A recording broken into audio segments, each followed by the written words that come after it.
Barangay Hinebra may player na magbabalik na ikakasaya ng Hinebra fans at Macau Black Knights mahina nga ba? So akala nga ng lahat mga bro ay isa itong Macau Black Knights sa mga magpapahirap sa mga PBA teams, pero tinalo nga lang sila ng dalawang independent team. Tinalo nga sila ng Converse by Berexer sa opening game mga bro at tinambakan pa noong dulo. Sunod naman na tumalo sa kanila ay ang Rain or Shine Elasto Painters. Tambak din sila ng double digit pagkatapos ng laban mga bro. Marami ngang nagsasabi na mahina naman daw talaga ang Macau Black Knights kahit sumasalang sila sa EASL.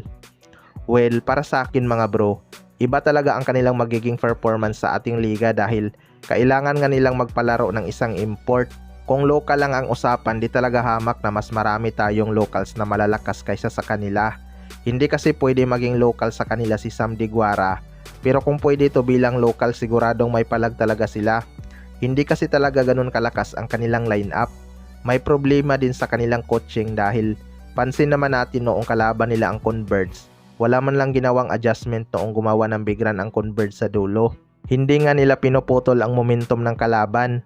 Pero wag pa rin silang maging kampante mga bro dahil baka biglang magkaroon ng magandang laro ang kanilang team. Hindi naman laging masama ang laro kapag may adjustment sila lalo na sa physicality sa ating liga. Sa kabilang banda naman mga bro, Barangay Hinebra may player na magbabalik na ikakasaya ng Hinebra fans.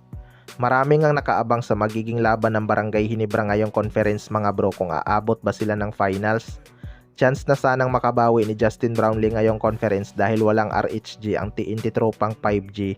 Pero halimaw na import din naman ang kanilang pinalit dito. Kaya naman sigurong sumabay ni Justin Brownlee. Ang magiging problema lang dyan mga bro kung sino ang tutulong sa kanya. Kahit matangkad yang si Japit Aguilar, mahina nga yan kumuha ng rebounds. Kung totoosin, mas marami pang nakukuhang rebounds ang kanilang gwardiya na si Scottie Thompson kaysa sa kanya, 'di ba? Pero ayon nga sa source mga bro, may player daw na magbabalik sa Barangay Hinebra. Well, para sa akin mga bro, marami talagang matutuwa kapag nangyari yan. Sana si Sistan ang babalik dahil kailangan nga nila ng legit big man upang makatulong kay Justin Brownlee. Wala kasing import stopper ang Barangay Hinebra mga bro. Kahit nga ang Converge na maraming big man walang nagawa sa import ng Tiraperma Jeep. Itong si Sistan kasi kayang-kaya nga nitong bumantay ng import. Kita naman natin noon kung paano niya pigilan ang halimaw na import ng Magnolia Hotshots.